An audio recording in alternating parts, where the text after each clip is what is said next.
It's cooking time with Ishita চ্যানেলে আপনাদের সবাইকে স্বাগত।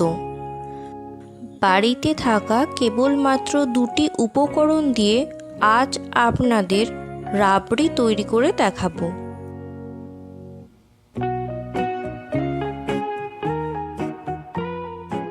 রাবড়ি তৈরি করার জন্য এই রকম একটি কড়াই নিয়েছি। আপনারাও এই রকম কড়াই ব্যবহার করবেন, তাহলে রাবড়ি তৈরি করতে সুবিধে হবে। এখানে আমি 1.5 লিটার ফুল ফ্যাট মিল্ক নিয়েছি। দুধ ভালো মতন ফুটিয়ে নেব। দুধ ভালো মতন ফুটে যাওয়ার পর গ্যাসের ফ্লেম লো করে দিতে হবে।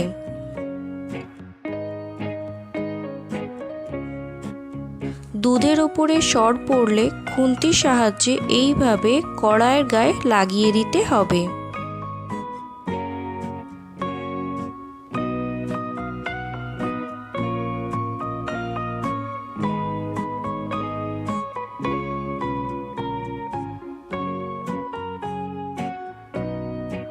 আপনাদের বোঝার সুবিধের জন্য আরও একবার দেখাচ্ছি ঠিক কিভাবে সর কড়াইয়ের গায়ে লাগাতে হবে। ভিডিওটি ভালো লাগলে একটি লাইক, কমেন্ট এবং অসংখ্য শেয়ার করবেন। আর যারা এখনও পর্যন্ত চ্যানেলটিকে সাবস্ক্রাইব করেননি তারা অবশ্যই চ্যানেলটিকে সাবস্ক্রাইব করে দেবেন, তাহলে সবার প্রথম ভিডিওটি দেখতে পারবেন।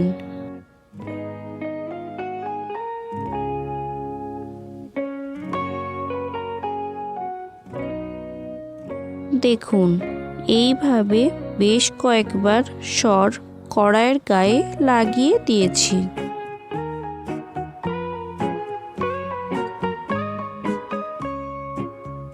দেখুন, দুধের পরিমাণ ধীরে ধীরে কমে আসছে এবং প্রতিবার সর কড়াইয়ের গায়ে আটকে দেওয়ার পর কড়াইয়ের তলায় দুধ এইভাবে খুন্তির সাহায্যে নেড়ে নিতে হবে, না হলে কড়াইয়ের তলায় চাঁছি পুড়ে যেতে পারে।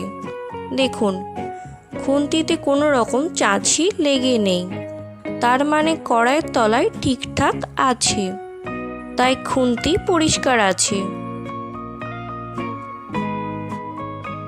দুধের পরিমাণ এখন 30% হয়ে গিয়েছে। এবারে দিলাম গুঁড়ো এলাচ, স্বাদ মতন চিনি। আপনারা নিজেদের স্বাদ মতন চিনি দেবেন। চিনি দেওয়ার পর দুধ আরও একটু ফুটিয়ে নিতে হবে। এবার ওভেন অফ করে দুধ ঠান্ডা করে নিতে হবে। পুরোপুরি ঠান্ডা হয়ে যাওয়ার পর সর খুন্তির সাহায্যে কেটে নিয়ে দুধের মধ্যে দিয়ে দিতে হবে। আপনারা আপনাদের পছন্দ মতন সাইজ করে সর কেটে নেবেন।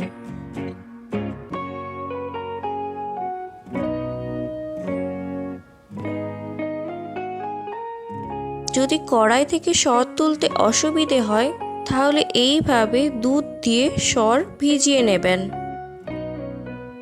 তাহলে সহজেই কড়া থেকে সর আলাদা হয়ে আসবে। সর দুধের সাথে ভালো করে মিশিয়ে নেওয়ার পর দেখুন দুধের পরিমাণ অনেকটা কমে গেছে। এর মানে রাবড়ি পারফেক্টলি তৈরি হয়ে গেছে। আপনারা চাইলে যে কোনো অনুষ্ঠান বাড়িতে বা পুজো স্পেশাল ডেজার্ট হিসেবেও বাড়িতে বানাতে পারেন। গার্নিশিংয়ের জন্য এখানে আমি ব্যবহার করেছি টুটি ফ্রুটি এবং কুচনো চেরি।